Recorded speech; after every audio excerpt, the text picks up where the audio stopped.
Well, we continue our sermon series looking at the movie It's a Wonderful Life. It really is a great movie. It's one of my favorite Christmas movies.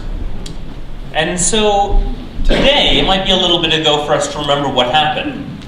But in today's clip, we see George and Mary in the back of this car on their way to their honeymoon.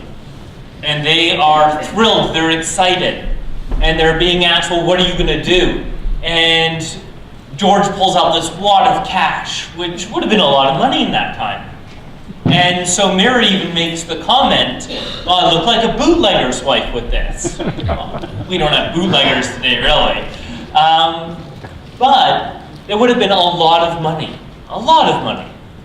And so, the next thing that happens, of course, is that they spot this crowd gathering around the bank. Now, the person says, well, I've never seen one myself, but that looks like a run on the bank. I'm doubting there are too many people here that actually remember a run on a bank that they witnessed. Probably not too many.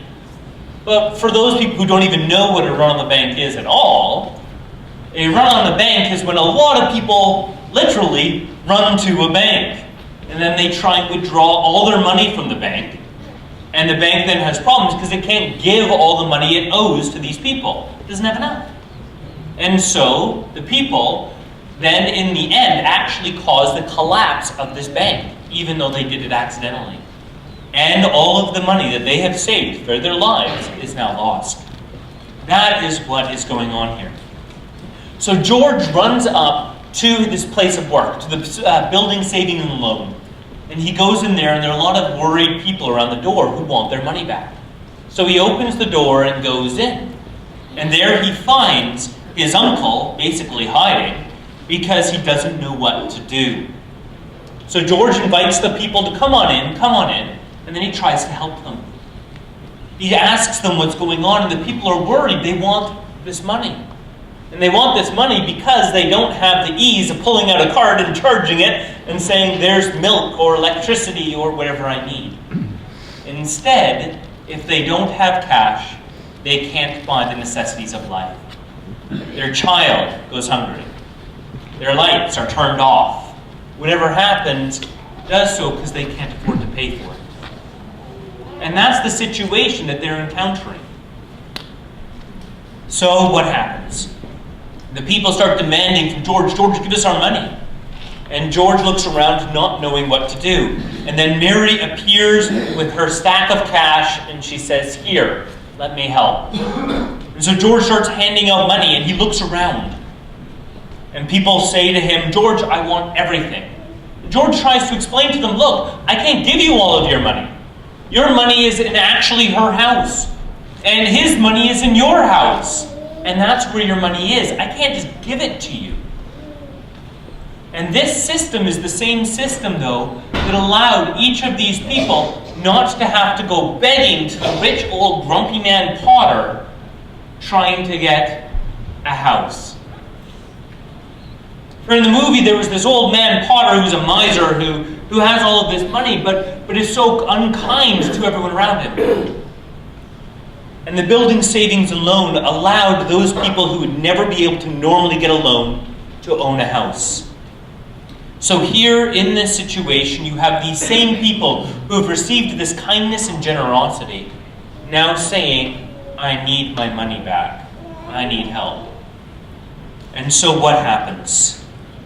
So, well, the people start demanding of George.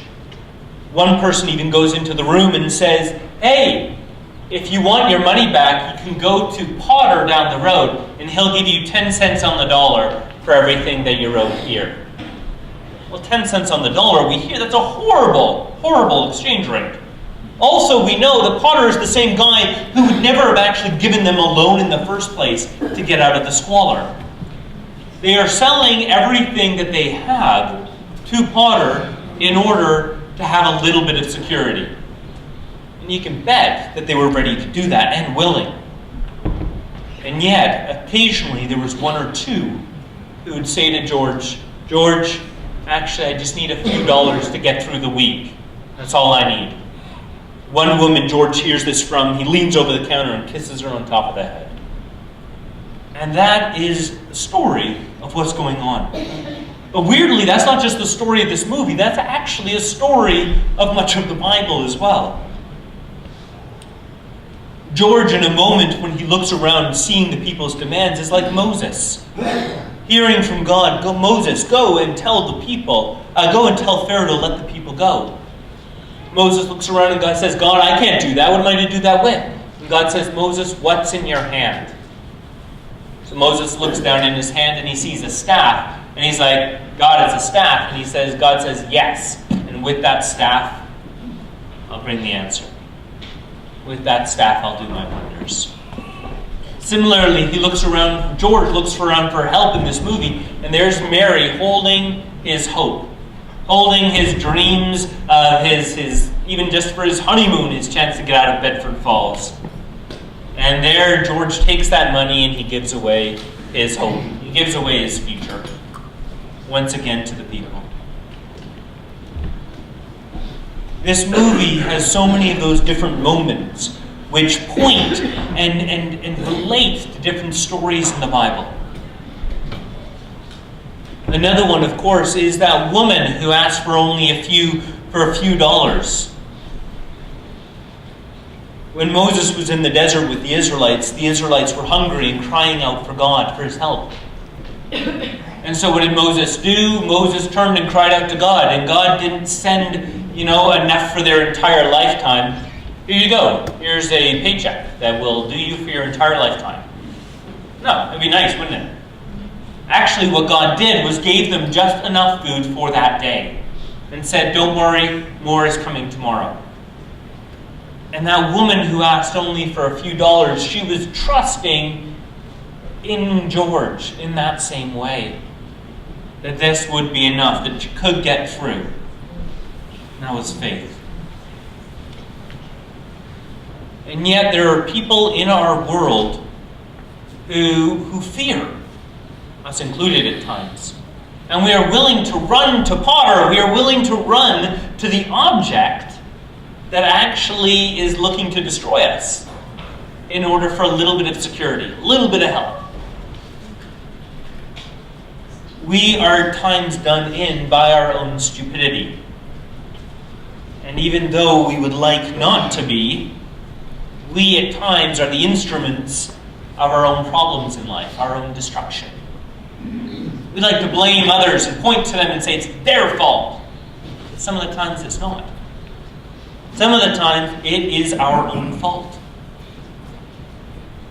When I was a teenager, 20-something, I used to say to myself, or think to myself, that actually the world could be saved if only we could stop ignorance. If we could cure stupidity, the world would be saved.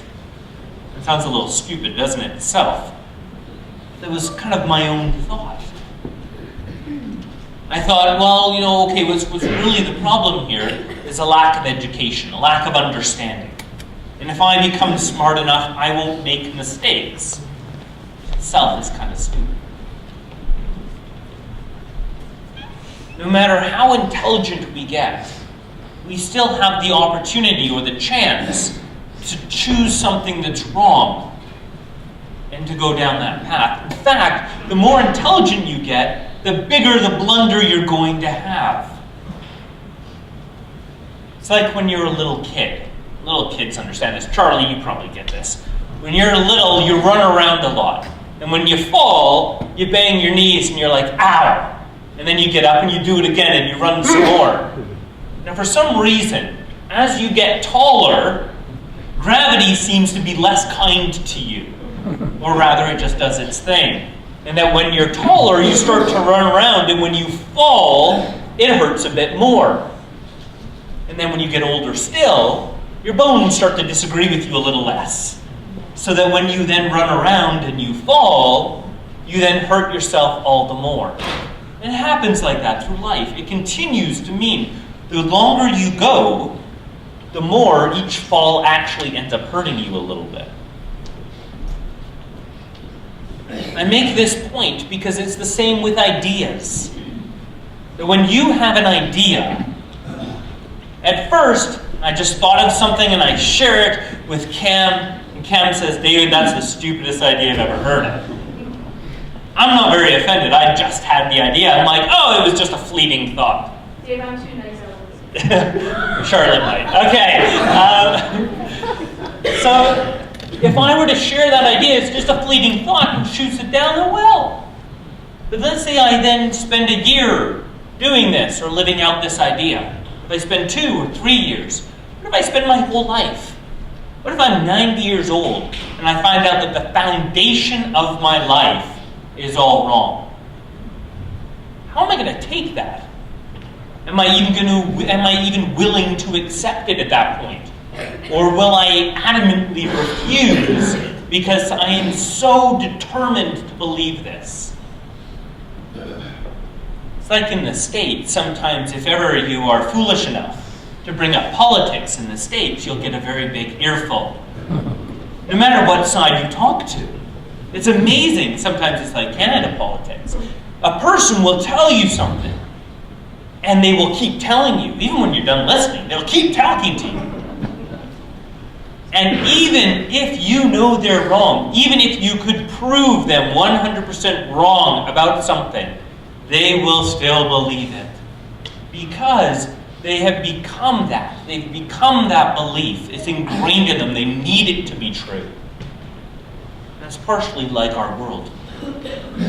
We are like that with ideas, with things we believe and know to be true.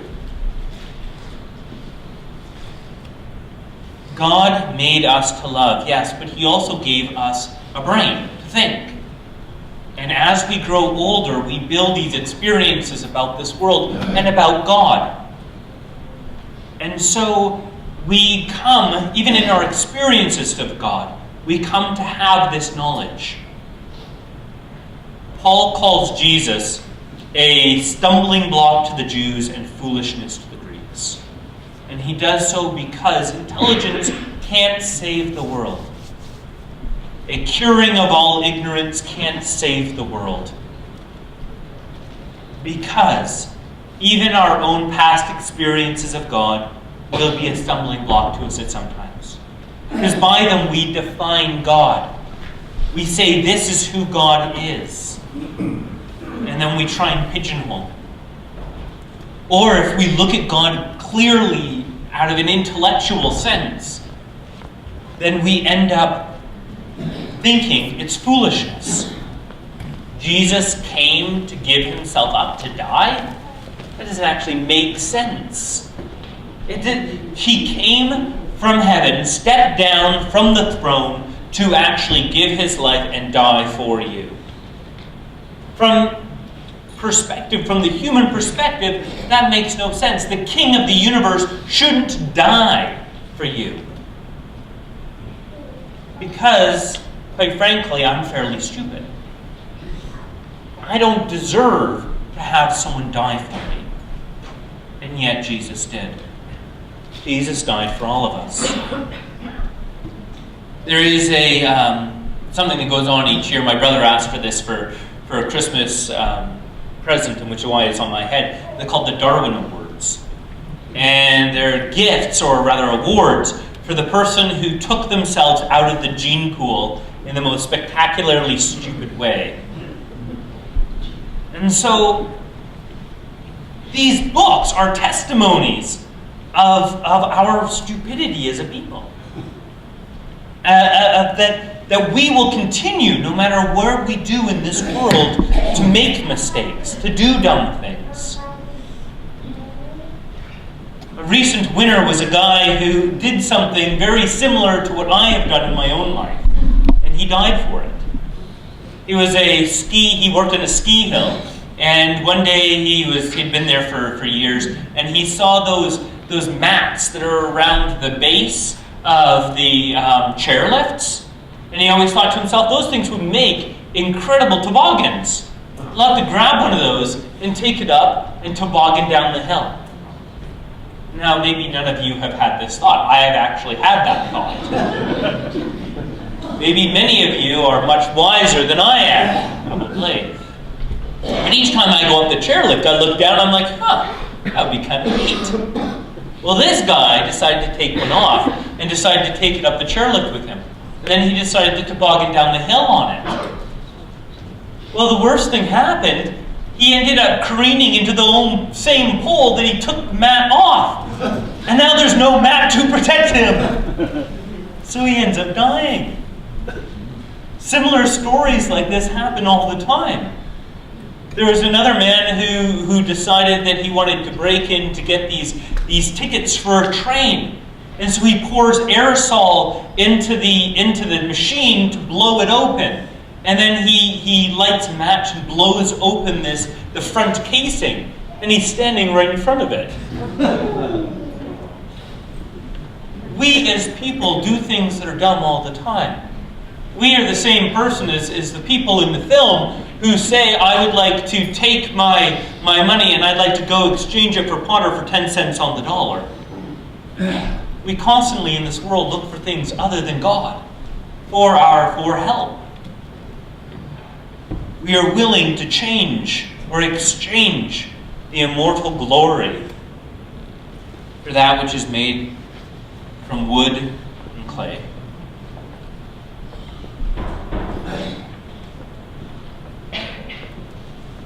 An old quote that says, he is no fool who gives up what he cannot keep to gain what he cannot lose.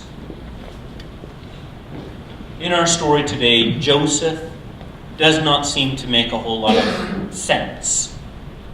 He decides, from the human perspective, he decides to stay with a woman who is claiming to have had a picture from God, who is claimed to become pregnant by God's hand. It doesn't make a lot of sense.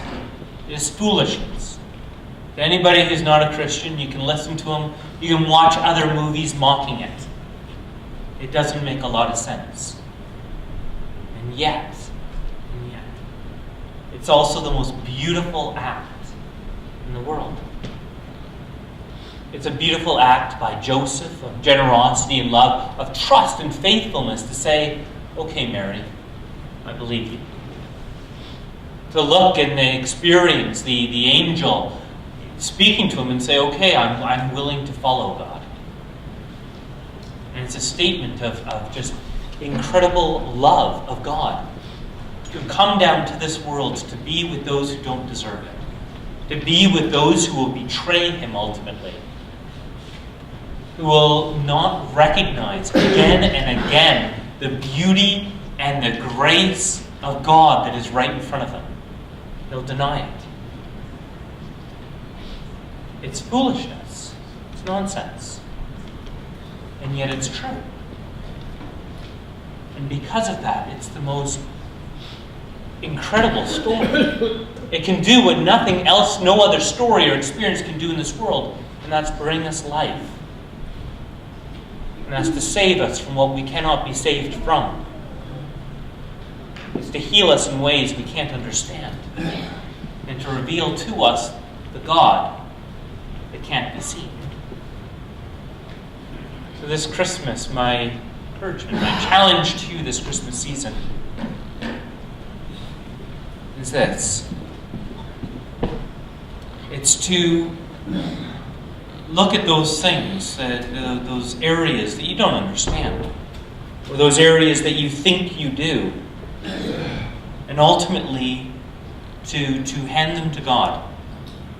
To ultimately hand them over to God, whether it be information or relationships or anything.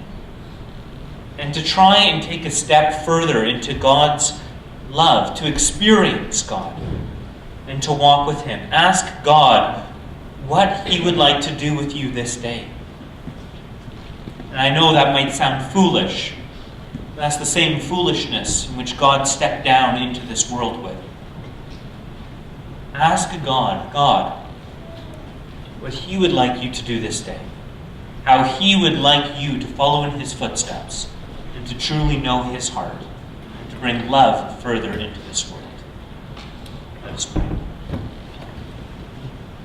So gracious God, as we look at the story of you coming into this world, Lord God, we ask your presence and your power would be with us through this day. Lord, that we might receive all that you intended us to receive by coming into this world. That we might receive life and life to the fullest. Lord, that we might know your presence and your touch. That we might find and receive forgiveness for our sins. And that we might know you. And we pray these things all in your truly blessed Spirit.